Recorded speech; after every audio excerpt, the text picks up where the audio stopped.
6 pies de verde sauce por Carol F. Michener. Título original: 6 Feet of Willow Green, publicado originalmente en Weird Tales. Volumen 1. Número 2. Abril de 1923. No fue por amor a los chinos que Alistair arriesgó su vida en las aguas infestadas de tiburones de Samoa. El motivo era, en gran parte, un rígido sentido de juego limpio que ya lo había llevado a más de un peligro. Además, odiaba al segundo oficial, que tenía un miedo ridículamente exagerado a la serpiente de Sujin. Por lo tanto, los chinos no tenían por qué alimentar un gran sentimiento de obligación.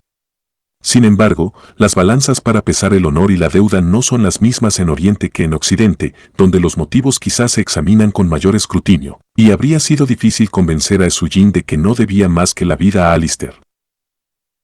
Él sentía que debía 2 vidas, la de su propio cuerpo curtido y amarillento, y la de la mujer cuyo espíritu, según creía, ahora peregrinaba en su vasto viaje por el camino del nirvana de las encarnaciones, dentro de la longitud escamosa de su serpiente. Para los chinos, una obligación claramente entendida es un activo cobrable.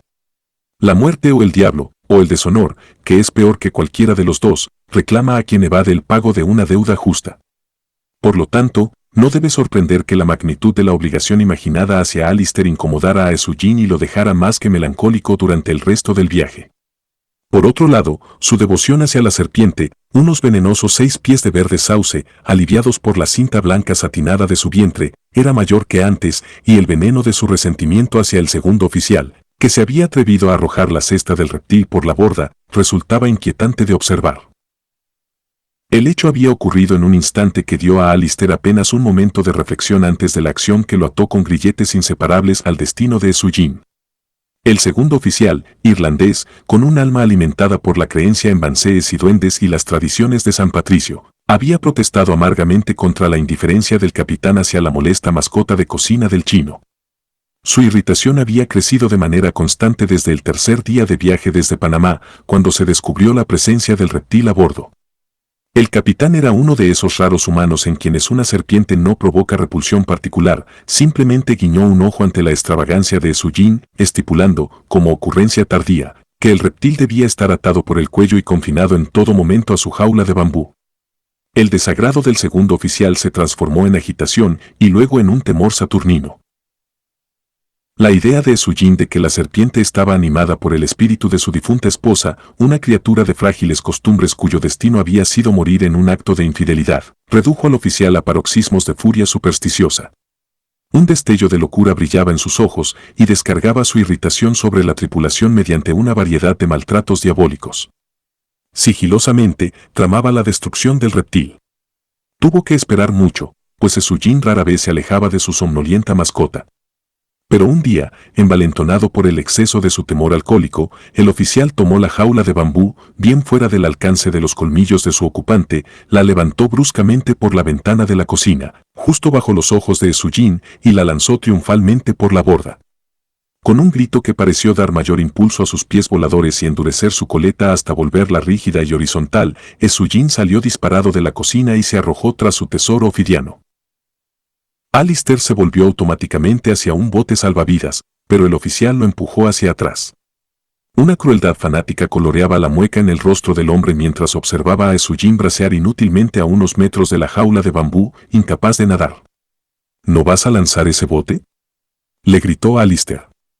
El oficial escupió por la borda, con una negación hosca. «Al demonio que no», rugió Alistair, preparándose para lanzarse tras el chino. «Veamos si lo harás por un hombre blanco, entonces».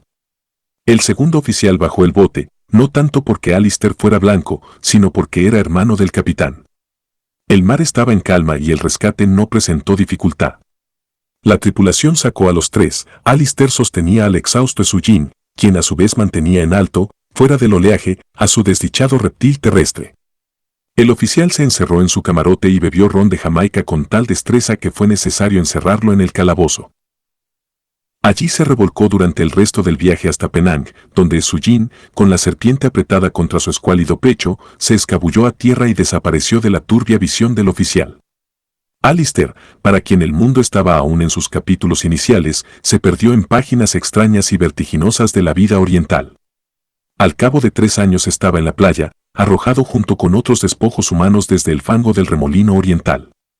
Había peleado con marineros de muchos mares en los tugurios de Hong Kong, probado la maldad de las ciudades nativas del interior y se había disipado en 1000 ocupaciones insignificantes entre Bangkok y Pekín. Era la eterna parábola de Occidente encontrándose con Oriente, una conjunción perpetuamente fatal para el alma insegura. Pues solo los fuertes pueden sorber sin peligro los placeres viciosos de una civilización más suave. En un día borrascoso, cargado con el polvo pestilente de un oscuro puerto chino, Alistair se sentó mirando una puerta de madera en un muro. Era ajeno a las incomodidades externas, aunque su ropa eran harapos por los que el viento le infligía un frío miserable. Sentía una sola necesidad, y su mente tenía espacio para un solo pensamiento, la gratificación de una lujuria impía. Hacía 3 días que el opio no acariciaba sus nervios desgarrados. Mendigos, exhibiendo sus llagas indescriptibles, los horribles recuerdos de enfermedades reales o simuladas, lo empujaban en su arrastrada búsqueda de caridad. Era la plaza de un templo donde había tomado su puesto de guardia. Maldiciones e insultos murmurados, arrojados contra los extranjeros, le llegaban desde la multitud, pero él parecía no oírlos. Sus sentidos estaban sujetos solo a una distracción, el muro frente a él, con su puerta de madera y la mirilla que, durante una hora de eternidades, había permanecido ciega. Si no lograba atraer la atención de Su Jin, estaría condenado a otra noche de terror sin drogas. Golpear la puerta sería inútil, ya lo había intentado. Solo cierta señal de alarma le daría entrada, y ninguna cantidad de astucia había sido capaz de revelársela. Gritar era igualmente fútil, pues Su Jin se había vuelto casi completamente sordo, resultado de la torpe limpieza de cera de un barbero, un accidente con un desenlace igualmente desafortunado. El barbero había sido muerto a mordidas poco después por la serpiente de Su Jin.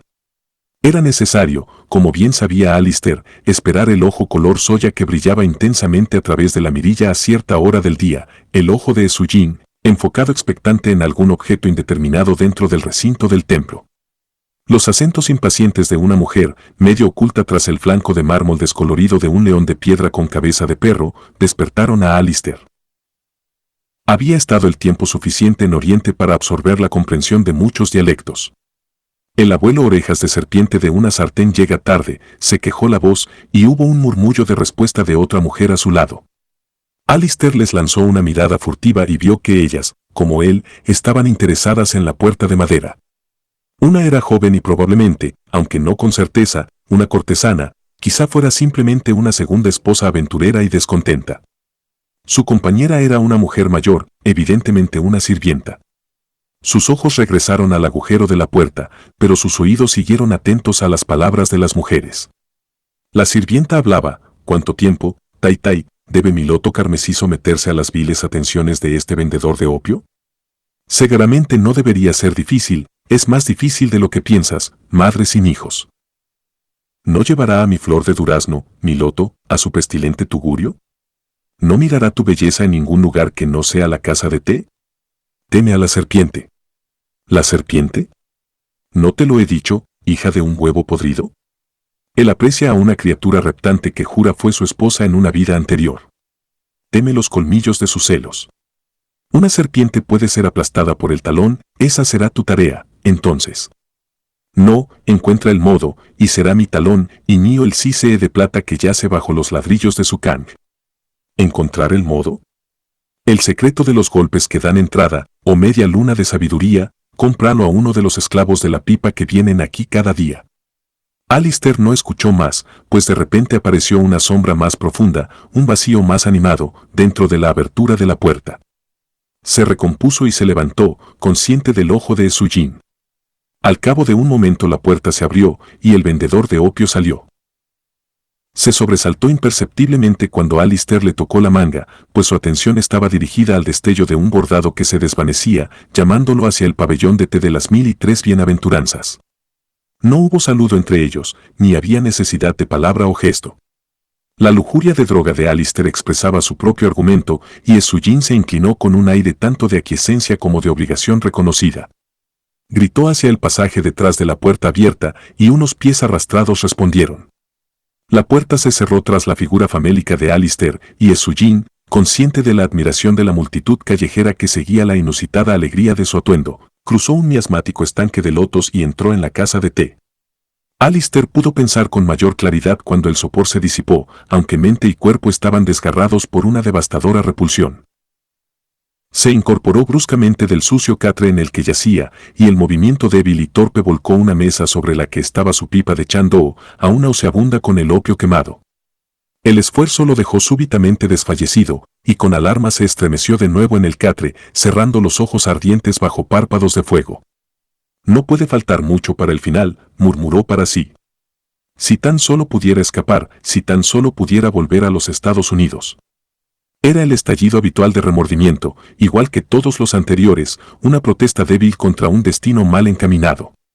Sabía que, por su propio esfuerzo, nunca lograría regresar a los Estados Unidos, lejos del insidioso Oriente. Ya lo había intentado, había trabajado hasta tener el dinero en las manos, solo para hundirse más hondo, por un tiempo, en los campos de amapolas del olvido. El cónsul general lo había embarcado en un transporte, pero solo había llegado hasta Manila. El llamado de la droga había sido demasiado insistente. Si el navío hubiera ido directamente hacia el este, sin escalas, hasta la costa de California, quizá lo habría logrado. Lo lograría. Conseguiría el dinero una vez más, ganándolo, tal vez, pero de algún modo lo obtendría y volvería a casa. Tras un segundo esfuerzo, consiguió ponerse de pie y luego tambalearse fuera de la habitación hacia otra más amplia, donde había la luz de un farol de cuerno y el reconfortante aroma del té. Sujin estaba sentado, burbujeando contemplativamente en su pipa de agua, con los ojos fijos en dos brillantes puntos de luz en las medias sombras sobre el Kang. No se movió al acercarse a Alistair, aunque murmuró un reconocimiento de la presencia del otro. Lentamente, la vista empañada de Alistair, siguiendo la dirección de Sujin, comprendió el significado de aquellos fríos dardos azulados de fosforescencia. Estaban incrustados en un rígido soporte cilíndrico, semejante a un miembro, que se proyectaba inmóvil desde una pirámide de simétricas espirales. Por mucho que había contemplado la serpiente de Sujin, en las excursiones de amapola que lo llevaban con tanta frecuencia al antro ilícito del cocinero de mar, nunca había vencido un sutil temor, una furia por aplastar, pisotear, aniquilar. Había intentado explicar esto como una expresión de la enemistad tradicional del hombre hacia las criaturas reptantes de la tierra. Curiosamente, presenciar el mismo miedo en otro era su único antídoto. En presencia de alguien que temiera más que él, podía reírse de su propio sentimiento, como había sucedido en el caso del segundo oficial.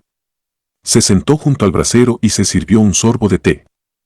Sujin, apartando sus ojos de la mirada fija con un gesto que sugería el chasquido de un hilo invisible que los unía a los ojos de la serpiente, miró a Alistair con una atención insondable. Aunque su semblante no expresaba nada, Alistair observó que estaba en un estado de ánimo inusual. Era como si hubiera habido un malentendido entre él y su familiar reptiliano. ¿Hubo dulzura en la honorable pipa de comienzos de agosto del hermano mayor? Preguntó Sujin, sacando el embudo auditivo extranjero que parecía incongruente en su entorno oriental. Una mueca de dolor fue la única respuesta de Alistair. ¿Y estuvo el sueño del sabio e ilustre benefactor de este pobre gusano lleno del incienso de jazmín de la felicidad celestial? Que tu carne se vuelva gelatina y tus huesos se astillen, fue el disparo descortés de Alistair dentro del embudo. Que tus ancestros, inofensivo es el bramido del tigre de papel, interrumpió Sujin con una malicia juguetona. Prosiguió en un tono más amable, una gema no puede pulirse sin fricción, ni un hombre perfeccionarse sin adversidad. La fricción ha sido tuya, hermano mayor, tal como está escrito, también la adversidad. Pero un sabio también ha dicho que los dioses no pueden ayudar a quien pierde las oportunidades. Oh, deja los clásicos, Sujin, y dime a qué diablos quieres llegar. El hermano mayor debe poner sus pies en nuevos senderos, o pronto aprenderá a caminar en las sombras eternas. Ya terminé, Sujin. No más Chandoo para mí. Mañana, el hombre que se sobreestima es como una rata que cae en una balanza y se pesa a sí misma. Alistair se sintió herido por el desprecio en las palabras de su anfitrión, pero temió replicar. Su sensación de necesidad lo invadió con más fuerza. La cabeza le daba vueltas, pesadamente, y la lengua se le espesaba. La pipa, Sujin, solo una vez más. Y mañana, la cría de rana engendra solo rana, el sabio no entrega su manto al ladrón de su abrigo, y curar un hábito complaciéndolo es como empujar una piedra con un huevo. No, Sujin, lo digo en serio esta vez, arrastrar el lago en busca de la luna en el agua, añadir combustible para apagar un fuego, corrió el implacable río de proverbios desdeñosos de Esuyin. No obstante, Esuyin se levantó y condujo el camino hacia la habitación de dormir. Puso al alcance de Alistair una pipa de bambú con borlas negras y boquilla de jade, encendió la lámpara y, desde un receptáculo dentro de su amplia manga, produjo celosamente 3 cilindros en miniatura de opio de tono ámbar. Cínicamente, Esuyin observó las manos temblorosas del hombre blanco mientras sostenía uno de los preciosos bocados sobre la llama, lo veía chisporrotear, disolverse, evaporarse. Esperó hasta que la operación se hubo repetido 3 veces, cada bocanada enviando a Alistair más cerca del paraíso de las drogas, y permaneció contemplando las facciones demacradas del joven mucho después de que la sórdida habitación se hubiera transformado, para Alistair, en una gruta perlada por la que avanzaba con pies alados de inagotable juventud hacia un mundo de color inimaginable, belleza trascendente y deleite indecible. Una deuda justa es mía, murmuró Esuyin, solemnemente, y es así como la he pagado. Por esto no he merecido menos que el reproche de los dioses. Cuando Alistair regresó nuevamente de los campos de loto del Elíseo, sus ojos estaban más febriles, su piel amarillenta más ceñida sobre las mejillas cadavéricas y su debilidad aún mayor que antes. Ese era el mañana del que había hablado con Esuyin. ¿Pero qué tenía que ver cualquier mañana oriental con él? Aquí solo había promesas de horas más letales que no aliviaban, sino que acentuaban las miserias crecientes que conducían hacia un final indudable. Mañana. Se incorporó de repente, el esfuerzo sobresaltando su corazón en salvajes incertidumbres. El resurgimiento de un sentimiento de resentimiento, largamente alimentado, lo sostuvo. Esuyin, perro supersticioso, rico, predicándome con asquerosos proverbios y alimentándome con esta cría del infierno cuando podría estar enviándome a casa. El pensamiento se apoderó de él, lo volvió sigiloso y de nervios de acero. Tomaría el dinero, Esuyin se lo debía, el ingrato pagano, esta vez tendría parte en ese tesoro de Sisee bajo los ladrillos del Kang. Se deslizó hacia la otra habitación, temiendo encontrar allí a Esuyin, un retraso para su plan. Pero Esuyin no estaba en la sala, la casa parecía vacía incluso de sirvientes. El vendedor de opio probablemente estaba en su cita diaria, pensó Alistair, en la casa de té de las bienaventuranzas. Por el momento Alistair había olvidado a la serpiente, y solo en el acto de girar sus pasos veloces hacia el Kang lo recordó. En ese instante un rayo de sol reveló a la criatura inmóvil, eternamente somnolienta, tan inmóvil como las piedras contra las que se alineaban sus gélidas espirales. El viejo miedo lo atrapó, y con él la furia de matar, pero su debilidad regresó, y era incapaz de hacerlo. Permaneció tan inmóvil como la serpiente, pensando en sus supuestas iniquidades. El fumadero de Esuyin no carecía de reputación criminal. Había tenido sus asesinatos, muertes extrañas que desconcertaban a los médicos nativos tanto de la anatomía interna como de la externa. Sabía que la serpiente era dueña del hombre en un duelo de miradas, y Alistair sintió alivio al oír un sonido de interrupción. Alguien había entrado en la casa. El sobresalto aflojó sus miembros y se arrastró de nuevo hacia su sucio catre, esperando las pullas filosóficas de Esuyin, enfermo de repulsión al pensar en su intento de robo. Sin embargo, sus oídos le dijeron en un momento que el paso cauteloso y la escucha atenta de quien había entrado no eran de Esuyin. Pronto hubo movimientos apresurados, sonidos inusuales, una intensidad sin aliento que tomó forma audible en la sala exterior. Sigilosamente, Alistair se acercó para ver. La figura de una mujer estaba ahora bajo el rayo de sol, cortando su advertencia del espectro enroscado de la disolución. Se inclinó sobre el Kang, levantando los ladrillos, apartándolos con impaciencia descuidada. Creció una cavidad, y de ella, con un suspiro de satisfacción, arrancó un lingote de plata, y luego otros, hasta que un montón de ellos, demasiado pesado para su propia fuerza, yacía a sus pies. Alistair la observaba asombrado. ¿No era consciente de la serpiente? ¿O era ella, como Esuyin, su dueña, inmune al temor ofidiano? Se irguió, se volvió hacia Alistair, como si un aviso psíquico de su presencia la hubiera alertado, y él la reconoció como la mujer del patio del templo, el loto carmesí, la sirena de la casa de té de Esuyin. Sin duda sus aprensiones aumentaron su error, pero en la penumbra debió de ser fácil confundir la figura inmóvil de Alistair con la oscura y vengativa de Esuyin. Ella gritó, dio un paso involuntario hacia atrás, tropezó con un lingote de Sisee, y un brazo desnudo, extendido para frenar la caída, encontró los colmillos de la serpiente. Con el canturreo de 9 tonos de un cantonés en paz consigo mismo, Sujin entró en su choza entonando un compás de aquella vieja canción de Katai, El mijo está en flor. Se detuvo en la puerta de su habitación interior, a mitad de una nota, y permitió que los detalles del cuadro se grabaran en su mente. Sobre el can yacía su mujer, su loto carmesí, inerte, sin vida. Sobre su pecho inmóvil, su verdor mezclándose extrañamente con los suaves tonos de su túnica de seda, se erguía la mortal pirámide de la serpiente enroscada, la cabeza plana y acerada echada hacia atrás, aguardando el impulso de atacar, la lengua roja y brillante vibrando con horquilladas oscilaciones y los ojos fosforescentes ardiendo con una furia siniestra. Al alcance de sus colmillos estaba Alistair, encogido, una mano tocando, con un gesto de piedad, el rostro de la mujer, la otra aferrando un lingote de plata, suspendido en un golpe catatónico. Era la animación detenida del mármol tallado, la impotente fascinación de un ave obedeciendo la hipnosis de los ojos de la serpiente. Una lenta ira llenó a Sujin, una calma cruel. Allí estaba su loto roto, ladrona, cómplice, libertina o traidora ponzoñosa a la devoción de su corazón, ¿qué importaba? Y allí estaba su hermano mayor, su benefactor, el hombre blanco, perro, saqueador, que habría querido robarle todo. Bien, una solución simple, los colmillos de su serpiente, babeando por la presa. Pero el aplomo de 100 generaciones filosóficas comenzó a calmar sus gruesos pulsos, las restricciones de una raza que se había educado para jugar el juego de la vida con reglas meticulosas. Una deuda era suya, debía pagarla.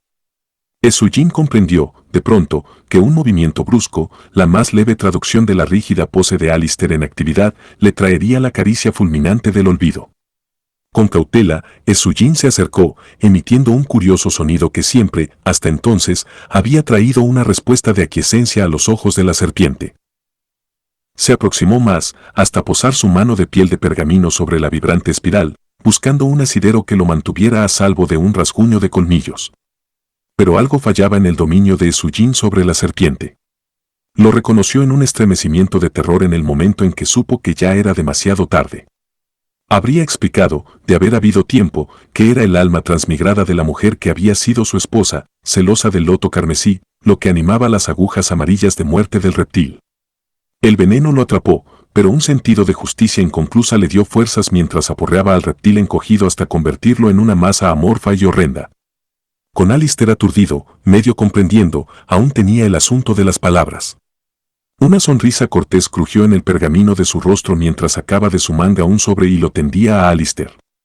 3 vidas por 2, murmuró, y la deuda está más que pagada. Que el viaje del augusto hermano mayor hacia el amistoso seno de Occidente sea tan placentero como el reposo de Buda. Los dedos asombrados de Alistair descubrieron dentro del sobre un pasaje en vapor hacia Seattle. Extendió una mano de protesta, comenzó frases de autoacusación, pero el vendedor de opio estaba más allá de toda discusión. Sujin estaba de rodillas, murmurando ante el altar de los dioses, sin rubor, grandes ancestros, hacia el valle de la longevidad camina Sujin sin vergüenza.